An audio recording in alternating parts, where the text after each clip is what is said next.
Hello dear students, मैं हूं यासिर खान और आप देख रहे हैं मेरा YouTube channel learn chemistry with Yasir Khan. Dear students, आज हमारा जो लेक्चर है वो है स्टोइक्योमेट्री के बारे में। स्टोइक्योमेट्री क्लास 11 का चैप्टर नंबर 1 है।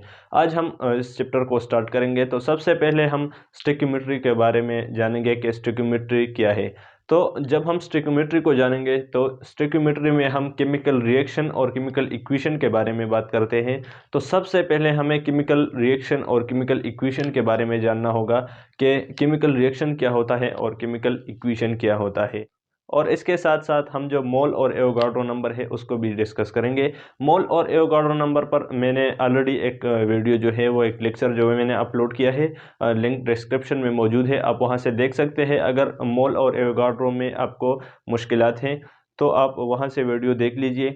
आज हम बात करेंगे केमिकल इक्वेशन के बारे में, केमिकल रिएक्शन के बारे में, और जो स्टोइक्योमेट्री है उसके बारे में हम बात करेंगे। और साथ मोल और एवोगाड्रो नंबर जो है उसको हम जो उसकी डिफिनीशन है उसको हम करेंगे कि मोल और एवोगाड्रो क्या है। तो उससे जो आपका जो प्रीवियस वर्क है मोल और एवोगाड्रो नंबर का, तो वो क्या हो जाएगा, वो उससे रिवाइज हो जाएगा। सबसे पहले चलते हैं केमिकल रिएक्शन की तरफ। तो केमिकल रिएक्शन क्या है? केमिकल रिएक्शन की डिफिनीशन ये है,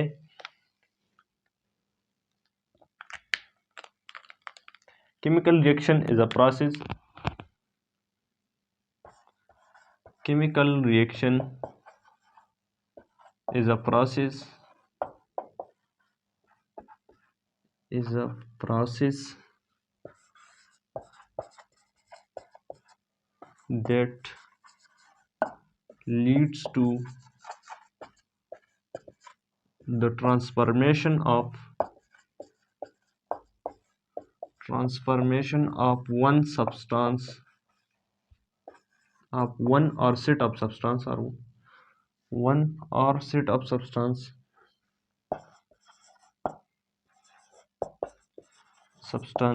into new substances, new substance or substances, substance or substances। इसमें हमारे पास क्या होता है? It involve breaking and forming of new bonds of chemical bonds, chemical bonds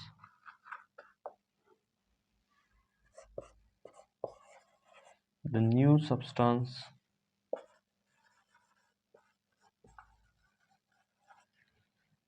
will have different properties। एक एक पॉइंट को अब डिस्कस करेंगे कि ये क्या है। Different properties. अच्छा, केमिकल रिएक्शन क्या है? केमिकल रिएक्शन जो है, it is a process that leads to the transformation of one substance or set of substance into new substance or substances। Chemical reaction क्या होता है? इसमें हम जो है ये एक प्रोसेस होता है जिसमें एक सब्सटेंस जो है वो कन्वर्ट होता है, ट्रांसफॉर्म होता है, उसकी ट्रांसफॉर्मेशन होती है एक न्यू सब्सटेंस में।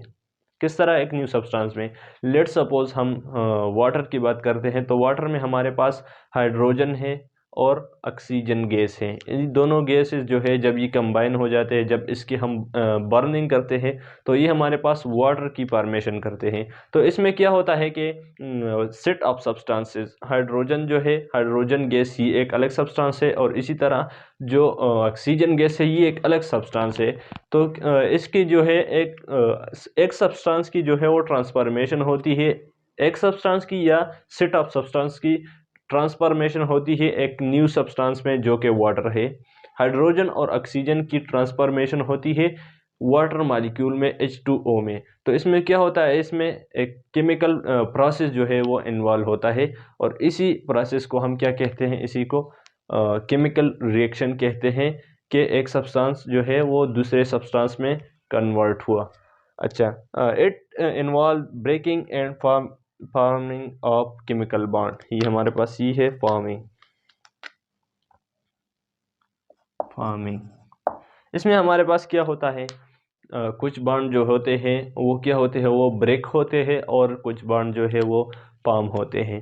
यहाँ मैंने जो एग्ज़ाम्पल लिया वाटर मॉलिक्यूल का, तो इसमें क्या होता है कि हाइड्रोजन और ऑक्सीजन के दरमियान जो बॉन्ड की फॉर्मेशन होती है तो वो इसमें होती है। अगर हम वाटर मॉलिक्यूल का ब्रेक डाउन करते हैं तो उसमें फिर क्या, उसमें ब्रेकिंग इन्वॉल्व होगा, और ये भी हमारे पास एक केमिकल रिएक्शन है। तो इसी तरह केमिकल रिएक्शन में हमारे पास या बॉन्ड जो है, बॉन्ड की फॉर्मेशन होगी, या जो बॉन्ड्स है उसकी ब्रेकिंग होगी। और जो सेम प्रोसेस है, दोनों ब्रेकिंग एंड फॉर्मेशन ये भी सेम टाइम पर हो सकते हैं कि एक मॉलिक्यूल जो है वो ब्रेक हो जाए और डायरेक्टली वो जो है वो दूसरे एटम्स के साथ, दूसरे मॉलिक्यूल के साथ वो क्या करे, वो बॉन्ड फॉर्म करे। तो breaking and formation of bond जो एक केमिकल रिएक्शन में है वो एट द सेम टाइम वो इन्वॉल्व हो सकती है। अच्छा, इसके बाद जो थर्ड पॉइंट है वो है the new substance will have different properties. जो न्यू सब्सटेंस बनेगा, वही एग्जांपल लेते हैं वाटर मॉलिक्यूल का।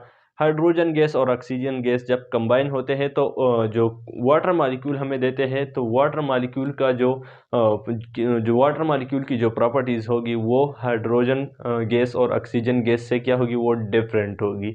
तो ये केमिकल रिएक्शन के बारे में कुछ पॉइंट्स हैं। इसी से आपका जो केमिकल रिएक्शन है उसका कंसेप्ट क्लियर हो जाएगा कि केमिकल रिएक्शन क्या है। अच्छा, इसके बाद है केमिकल इक्वेशन। तो केमिकल इक्वेशन क्या है? जब एक केमिकल रिएक्शन को हम रिप्रेजेंट करते हैं through symbol, to chemical formulas, तो उसी रिप्रेजेंटेशन को हम केमिकल इक्वेशन कहते हैं। डिफिनीशन लिखते हैं आपको और क्लियर हो जाएगा। केमिकल इक्वेशन, ये था केमिकल रिएक्शन। अब हम केमिकल इक्वेशन के बारे में बात करेंगे कि केमिकल इक्वेशन क्या है। केमिकल इक्वेशन इसको हम केमिकल रिएक्शन को रिप्रेजेंट करने के लिए यूज़ करते हैं कि किस तरह हम एक केमिकल रिएक्शन को रिप्रेजेंट करेंगे। Chemical equation,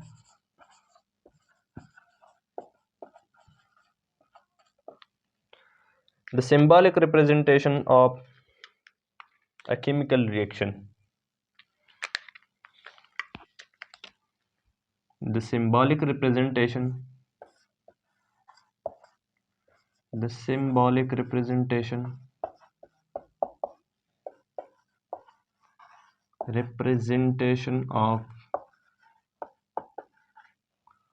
of a chemical reaction. जब भी हम किसी केमिकल रिएक्शन को सिंबॉलिकली, जो एलिमेंट्स के सिंबल होते हैं उसके ज़रिए हम रिप्रेजेंट करते हैं, और जो कंपाउंड्स होते हैं उसके फार्मूला पर हम रिप्रेजेंट करते हैं, तो उसको क्या कहते हैं, उसको केमिकल इक्वेशन कहते हैं। By using symbols and formulas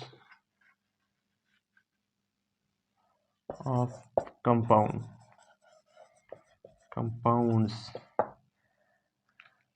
मैंने पहले भी बताया कि केमिकल इक्वेशन में हम सिंबॉलिकली रिप्रेजेंट करते हैं एलिमेंट्स के, उनके जो सिंबल्स होते हैं उनके ज़रिए, और जो कंपाउंड अगर उसमें कंपाउंड इन्वॉल्व होते हैं तो उसको हम उनका जो केमिकल फार्मूला होता है उसके बेस पर हम उसको रिप्रेजेंट करते हैं। एग्जांपल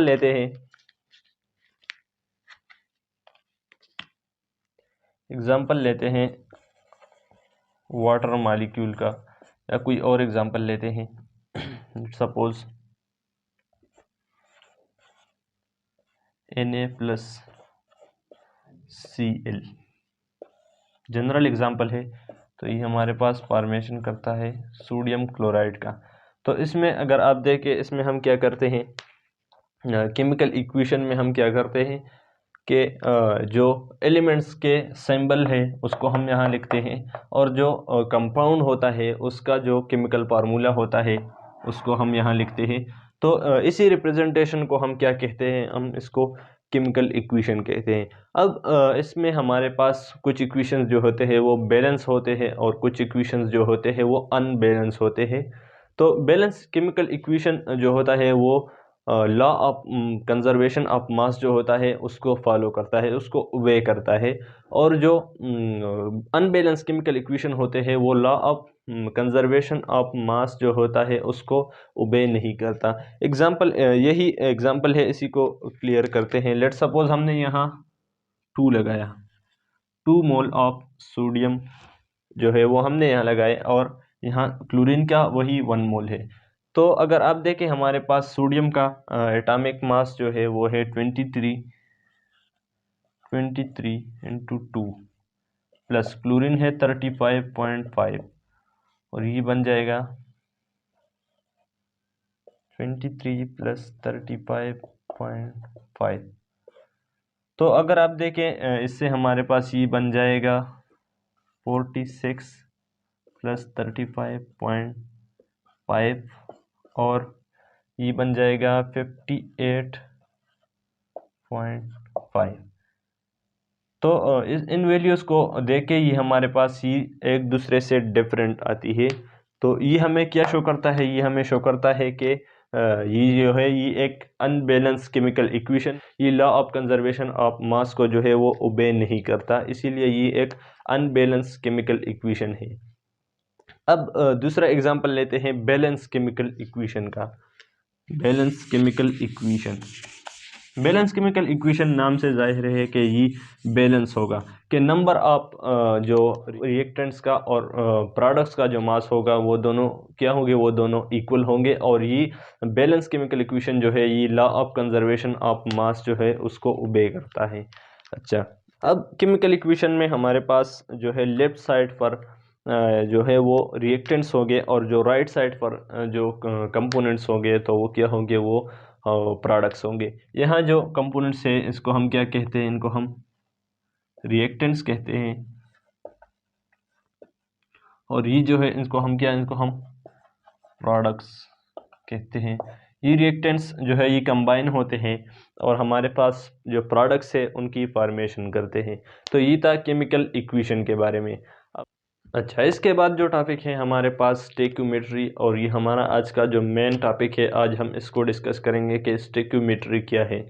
तो स्टेक्योमेट्री को अब देखें, स्टेक्योमेट्री हमारे पास 2 वर्ड्स से बना है, एक है स्टेचियन और दूसरा है मेट्री। स्टेक्योमेट्री को बाज़ लोग स्टेच्यूमेट्री भी कहते हैं और बाज़ लोग जो है इसको स्टेक्योमेट्री भी कहते हैं, लेकिन नाम से जो है प्रोनाउंसिएशन से कोई फ़र्क नहीं पड़ता। आपको कंसेप्ट समझना है कि स्टेक्योमेट्री या स्टेच्यूमेट्री हमारे पास ही है क्या चीज़। केमिस्ट्री में प्रोनाउंसिएशन जो है वो मैटर नहीं करता, इसीलिए आपको कंसेप्ट पर फोकस करना होगा।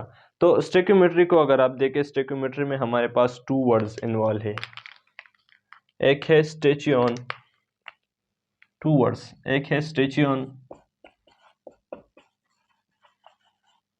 और दूसरा है मेट्री। तो स्टेचियन का जो मीनिंग है ये है एलिमेंट, इसका मतलब है एलिमेंट, और मेट्री का मतलब है कैलकुलेशन।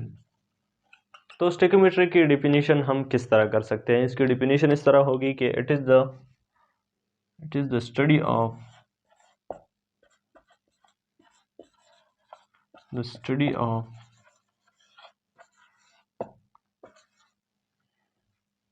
relationship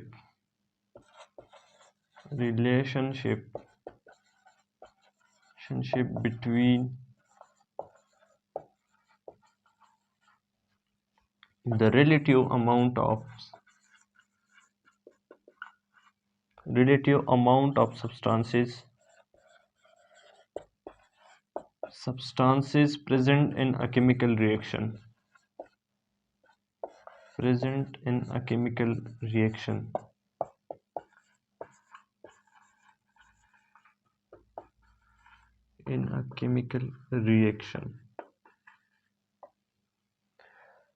ये एक डिफिनीशन हो गया। दूसरा डिफिनीशन स्टेक्योमेट्री का हम इस तरह कर सकते हैं कि the study of quantitative relationship between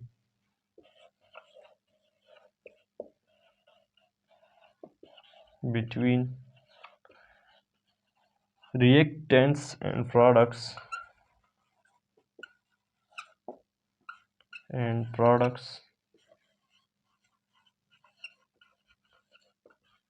in a balanced chemical reaction. Balanced chemical reaction.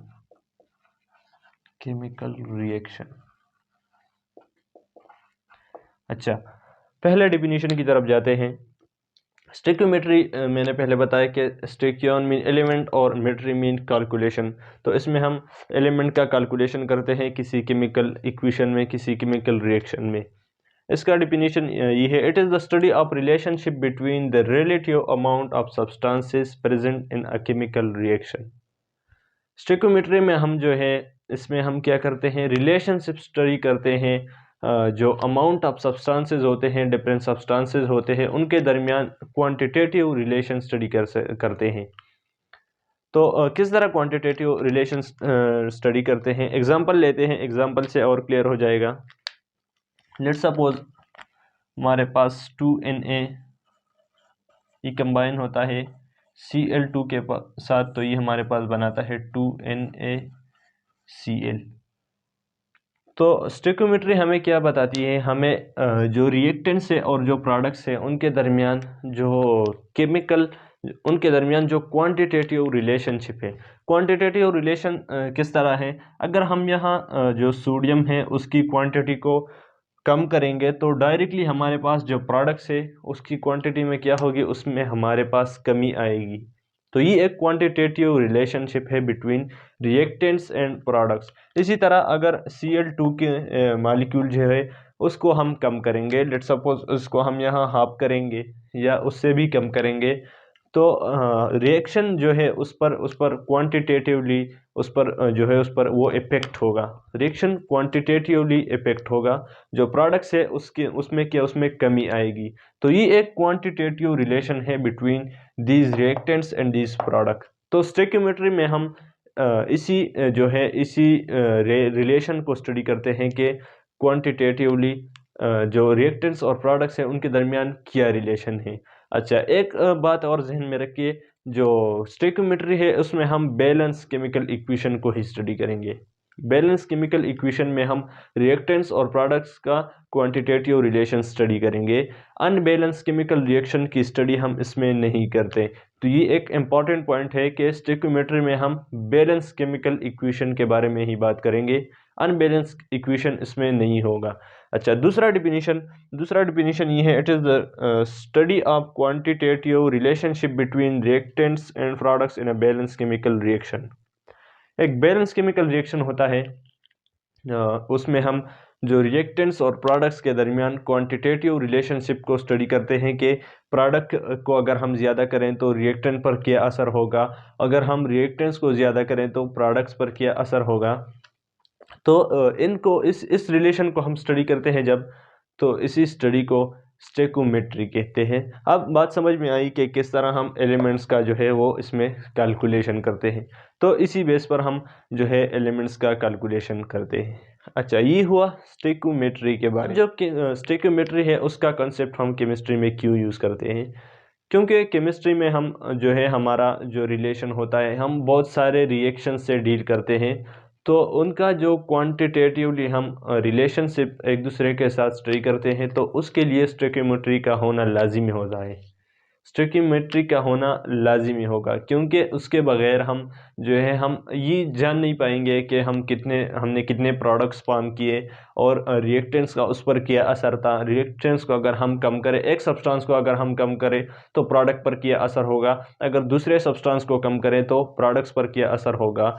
तो केमिस्ट्री में ये एक बहुत ही एसेंशियल और इम्पॉर्टेंट जो है वो टॉपिक है कि स्टोइकियोमेट्री के बेस पर हम क्या करते हैं कि उनके दरमियान जो एलिमेंट्स होते हैं, एटम्स होते हैं, जो रिएक्टेंट्स और प्रोडक्ट्स होते हैं, उनके दरमियान क्वांटिटेटिवली उसका हम रिलेशनशिप स्टडी करते हैं। तो केमिस्ट्री में हम रिएक्टेंट्स और प्रोडक्ट्स के बारे में बात करते हैं, तो उसी के लिए उसको हम जो है उसको बरकरार रखने के लिए, अपने प्रोडक्टिविटी को इंक्रीज़ करने के लिए, और जो उनका एक दूसरे पर असर है, क्वांटिटेटिव इफेक्ट है रिएक्टेंट का प्रोडक्ट पर और प्रोडक्ट का रिएक्टेंट पर, तो उसको हम स्टडी करते हैं स्टोइकियोमेट्री में। तो ये एक बहुत ही इम्पॉर्टेंट एस्पेक्ट ऑफ जो है बहुत ही इम्पॉर्टेंट टॉपिक है केमिस्ट्री में। अच्छा, इसके बाद जो टॉपिक है वो है मोल और एवोगाड्रो नंबर। मोल और एवोगाड्रो नंबर पर मैंने पहले भी आपको बताया कि मेरी वीडियो बनी है, आप डिस्क्रिप्शन में लिंक मौजूद है, वहाँ से आप देख सकते हैं। लेकिन अब हम इसको डिस्कस करेंगे मोल और एवोगाड्रो नंबर को, लेकिन डिफिनीशन की हद तक हम उसको डिस्कस करेंगे कि मोल क्या है और एवोगाड्रो नंबर क्या है। मोल की डिफिनीशन ये है कि when the atomic mass, molecular mass और formula mass of an atom और compound is represent in grams, it's equal to 1 mole. जब हम मॉलिक्यूलर मास को, एटॉमिक मास को या फार्मूला मास को हम ग्राम्स में रिप्रेजेंट करते हैं AMU की जगह, तो उसे हम क्या कहते हैं, 1 मोल कहते हैं, और ये 1 मोल के इक्वल होता है। इसी तरह जो एवोगाड्रो नंबर है, एवोगाड्रो नंबर जो है the number of particle present in 1 mole of a substance. किसी सब्सटेंस के 1 मोल में जितने नंबर ऑफ पार्टिकल्स प्रेजेंट होते हैं उसको हम क्या कहते हैं, उसको हम एवोगाड्रो नंबर कहते हैं। एवोगाड्रो नंबर जो है ये एक न्यूमेरिकल वैल्यू है, मैथमेटिकल वैल्यू है, और ये इक्वल है Na stands for Avogadro number, ये इक्वल है 6.02 क्रॉस 10⁻23 पार्टिकल्स। एवोगाड्रो नंबर इसके इक्वल है। और 1 mole of any substance, anything, हमारे पास उसमें 6.02 क्रॉस 10⁻23 पार्टिकल्स जो है वो उसमें प्रेजेंट हो गए। तो ये था मोल और एवोगाड्रो नंबर डिफिनीशन की हद तक। अगर पूरी वीडियो देखना चाहते हो तो लिंक जो है वो डिस्क्रिप्शन में मौजूद है, वहाँ से आप मोल और एवोगाड्रो नंबर की जो कंप्लीट वीडियो है वो आप वॉच कर सकते हो। तो ये था हमारा आज का लेक्चर, जिसमें हमने स्टोइकियोमेट्री को डिस्कस किया और जो उससे रिलेटेड टर्म्स है chemical equation, chemical reaction, balance equation और बैलेंस अनबैलेंस इक्वेशन, उसको हमने डिस्कस किया।